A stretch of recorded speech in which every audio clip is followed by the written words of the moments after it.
The winner to organize the 2022 FIFA World Cup is Qatar.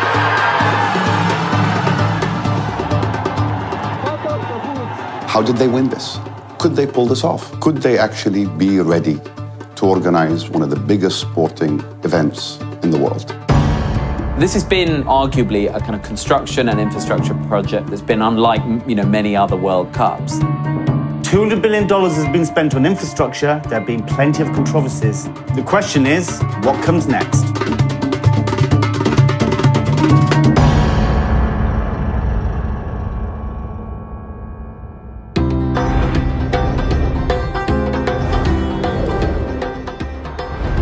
Qatar, until the 1990s, were just another anonymous Gulf state, producing modest amounts of oil. In the 90s, invested big in gas production. This made it a geopolitically important state. That was doubled down upon when it decided to host the Americans' regional military base. But as well as geopolitics, it's also been pursuing a policy of diversification away from hydrocarbons, developing a world-beating airline, Qatar Airways, developing tourism, looking to find its post-oil future. And in 2010, Qatar won the rights to host the World Cup. This is the first time the World Cup has been hosted by such a small nation. Qatar has a population of 3 million, around 380,000 of whom are nationals. This tournament is expected to attract 1.5 million fans, peaking up to 200,000 a day at some points. Qatar has been barraged by questions about its suitability as the host for this festival of football, a game close to the hearts of billions around the world. There has been a relentless focus on its poor human rights record and the conservative Muslim society's intolerance towards LGBT rights. It has been a public relations disaster.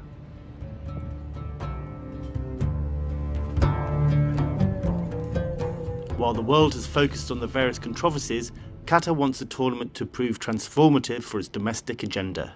This was not only about becoming the first Middle East nation to host the World Cup. This was also about a national development plan, accelerating infrastructural requirements to host the tournament, and then using that infrastructure going forward to plan for a time when the hydrocarbons run out. Qatar in 2022 is not Qatar in 2008. Every metric speaks to that. Not just the physical infrastructure, but the bureaucracy, the regulations, the organization of the state. The World Cup vindicates the rule that says modernization, reform, and rapid development can be achieved if energies are focused around a broader, grander goal, so to speak.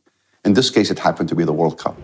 The whole process of launching this World Cup was made more difficult in 2017, when Qatar's neighbours, led by Saudi Arabia and the UAE, launched an embargo against the country, cutting diplomatic, trade and travel ties with Doha, accusing Qatar of funding and supporting Islamism in the Middle East. المقاطعة هناك مقاطعة سياسية، مقاطعة اقتصادية، مقاطعة فهذه ستستمر إلى ما حين تعدل قطر سياساتها إلى الأفضل ونحن كلنا نأمل ذلك. This really complicated supply chains and the ability for Qatar to get this World Cup ready in time. But here in Doha, people also say that it concentrated minds and made the country more resilient and in the end helped them achieving their goal. Can you give a statement, Mr. Sir, are you worried about your own link with Qatar? Qatar's successful World Cup bid has also been subject to several allegations of corruption and bribe-taking, none of which have been proven. But in 2016, FIFA announced a major package of reforms that it said were needed to help rebuild and restore trust, including an overhaul of the bidding process for future World Cups.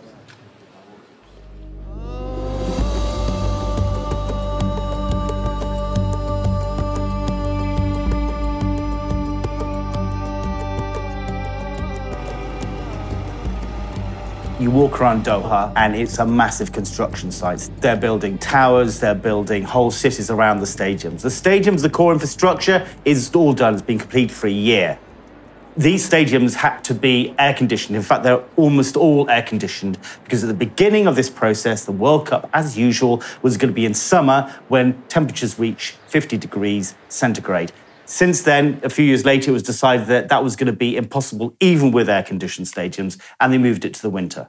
We have a cold layer of air, which remains, and I'm recycling that amount of air. The air that we live in now have nothing to do with the air outside. It's completely different environment. And I use that separation between the two type of densities, which is the hot air outside and the cold air inside, to make sure I have like a micro climate inside, which is separated completely from the macro climate outside. So how sustainable is it to host a World Cup in the middle of the desert? Qatar has one of the world's worst carbon footprints. Even as it targets, like many of its Western allies, a net zero position by 2050, it's still lagging behind renewables, even though the renewables are being used for these stadiums, in particular for the World Cup. Sustainability is at the heart of Qatar national vision. So we didn't want to put solar panels next to each stadium. You know, the stadium is a monumental piece. You want that to be clean. PV panels that are industrial by nature. So we put everything outside and we channel through the national grid. Like all the Gulf states, it's always relied on cheap manual labor imported from South Asia, traditionally treated really badly, paid really poorly, and bossed around by their Gulf employers. This tripped up the country badly as they went through the process of this huge $200 billion infrastructure investment plan. The headlines mounted up. There were reports, human rights groups and NGOs criticized Qatar for the way it was treating the workers. This has been one of the major controversies that the country's had to deal with. The advantage of labour from Asia, among other things, was that it avoided, the potential political risks of having workers from other Arab nations who might be in a position to bring perceived dangerous ideas, whether those were religious or political views, that could influence the nationals, the Gulf nationals. There might be concern about leftist views or particular religious perspectives. So there was an advantage in many ways to recruiting cheap workers from South Asian countries who don't speak Arabic, who don't in many cases share the Muslim religion, and also would be easier to segregate off from the local population. We publish in our annual reports that's there on the table, 3 fatalities have occurred since the beginning of construction, and we have 37 non-work-related deaths. All of these deaths have been extremely tragic. I recall each and every one of them. Now, any number outside of that may be floating around, whether it's 6,000 or 4,000 or 2,400, maybe the most recent one, you're talking about a population, expat population, that comes from the subcontinent, that comes from North Africa, that comes from the Middle East, that comes from all over the world, that they have deaths, they've recorded deaths. There's no doubt about this. And you're talking about students, you're talking about doctors, lawyers, clerks, and the list goes on. And the deaths include everything from heart attacks to traffic accidents, to a host of other issues that is documented within the system that had no relevance or no correlation to what the World Cup was carrying out at the time. Many of these deaths are people who collapse either at the workplace or in their place of residence. They are, of normal working age. Those circumstances need investigation. Given the proportion of deaths that occur in this way, they need proper investigation with a view to compensating people. We've tried to learn from each and every case. In the case of the fatalities, as I mentioned, we've leveraged on experts to try to ensure that this doesn't happen again. In the case of non-work-related deaths, what it did in so many ways of these 37 is it prompted us, in 2018, to start mandating comprehensive medical examinations. This was probably the most important policy decision we took. Many workers come to Qatar without comprehensive medical examinations. There are pre-existing conditions. This is a fact. So whilst, we don't have the data to properly assess, the numbers of deaths that are due to certain causes, we do know that this is a really, really serious problem that the government has absolutely not gripped. So any country who wants to bid for the World Cup now has to present a human rights plan. They have to assess what the risks would be and say what they would do about them. And so the 2026 World Cup went through that process. It's still yet to be seen what impact that has on the ground. Obviously, we will see how things go in Mexico and the US, in Canada. That is obviously a step forward, because something that didn't happen before was any consideration of human rights risks when awarding World Cups. But as ever, the challenge is in the implementation. It's changed a lot for Qatar, but it's caused some controversies domestically as well. Qatar is a very insular and conservative Islamic population of 300,000, and they are facing an invasion quite unprecedented for them. They're going to see fans of all types will be arriving into this highly conservative society. It's proven too much for some. Many Qataris are saying they're just going to leave because it's going to be too much hassle. Others will no doubt remain and be excited about what will be an experiment in intercultural communication and coexistence. There is definitely within the country now an anticipation that is also laced with a fear that things might not go 100% according to plan. A lot of the media attention is coming from, what is the West going to think when it comes to Qatar? And what is a Western football fan going to think when it comes to Qatar and realizes that, certain measures are taking place, i.e. limiting alcohol, i.e. limiting certain freedoms of expression. Not a lot of people talk about what it's like to be a Qatari living in Qatar and hosting the World Cup. Typically Qataris feel that the country is making a lot of compromises for a 3-week tournament. I know a lot of people, my family included, that are going to be traveling during the World Cup. They don't want to face the frenzy, what they call, of having people on the streets yelling, shouting, drinking. They don't want to face a lot of gay, lesbian, trans folks who want to come here. And yeah, personally, I have no problem with any of that, because I think that if your morality and if your Islamic identity is strong enough, that shouldn't faze you. I'm not sure if I can stand here and say that in 2021 we would have, put in a minimum wage law, which is the first of its kind in the GCC region, without the World Cup. I don't know whether women's involvement in football stadiums would be as big and as popular as we've seen during the Arab Cup if it wasn't for the World Cup, if it wasn't for hosting major sporting events, if it wasn't for building these incredible stadiums that fit way more than what we could have imagined, right? So I think for women, this has been really excellent in terms of neutralizing spaces that are typically male-oriented.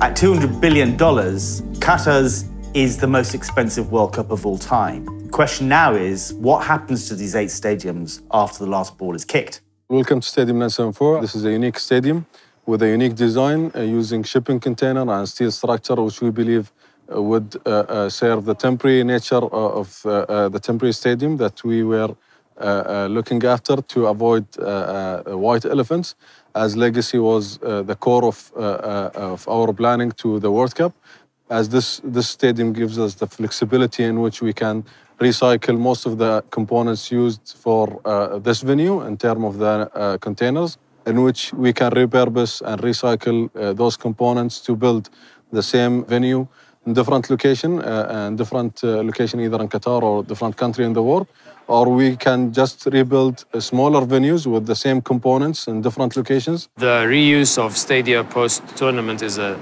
challenge that faces any country which hosts a major sporting event like the Olympics or the World Cup. Unless there is a regular club tenant playing at a stadium, which there will be at 5 out of our 8 stadiums, one of the conceptual plans is to reuse and redesign the interior of the stadium to house other kinds of civic uses like retail, possibly affordable housing units, maybe even a school. Qatar has won the right to host the Asian Cup 2023, has won the right to host the Asian Games 2030, and is bidding for multiple other events in between, so this stadium could continue its life as a sports venue. I think they should be bidding for every major international tournament. Now that you've built the infrastructure, you've tested the model multiple times, what better way of maintaining and sustaining and giving meaning to this over time than to ensure that you are a major international hub for every sporting event. In my opinion, when you host the World Cup, it means you have the opportunity to host any tournament, because this is one of the biggest. I've been fortunate enough to be a player in 4 World Cups, 2006, 10, 14 and 18. Prior to this World Cup, we've hosted over 600 events. We've had the Arab Cup, we've had the Lusail Super Cup, we've had Club World Cups, Asian Cups. 2015, I won the final in Australia. 2019, Qatar won the final. So when you look at it, there is a legacy of creating that winning culture. When you host a World Cup and you're fortunate enough to think about the bigger picture, it's not only football. There are other events, there are other sports, and we've had a lot of auditions when it comes to preparing for a World Cup. You think about the Arabs Cup, how big that was. Stadiums full, the whole region was here. The energy, the excitement after a pandemic, and now going into the biggest show on earth. But you look into tourism, you look into hospitality, you look into the country. There's no doubt that sports and events form an integral part of Qatar's future economic plan. After this World Cup, through which they hope to develop a lot of expertise in how to hold a tournament such as this, they're looking at hosting other events. There's talk even about an Olympics bid at some time in the future, despite all the problems that might face with having a Summer Olympics in Qatar. But nonetheless, this idea of sports fits into their diversification narrative, because although they are going to increase gas production by up to 65%, they are also looking for ways in which to develop the economy so they can fill this infrastructure of roads and buildings which have been built for the World Cup. A lot of the infrastructure surrounding the World Cup is what is making me super excited to have the World Cup here, and super excited and super proud to be a Qatari and see Qatar move forward. Like, I think Qatar is doing tremendously for such a small size, and because of the geopolitics of the region, in order to make such strides to improve its future. Qatar will continue to rely extensively on the production of export of LNG. That's one bet they've made that has worked so far. I don't expect a dramatic transformation in the economic base. And so I don't expect major changes in how state-society relations will evolve. If anything, I would say with all the insecurity in the world, what is working for Qatar now looks to be and will continue to be seen as the best bet.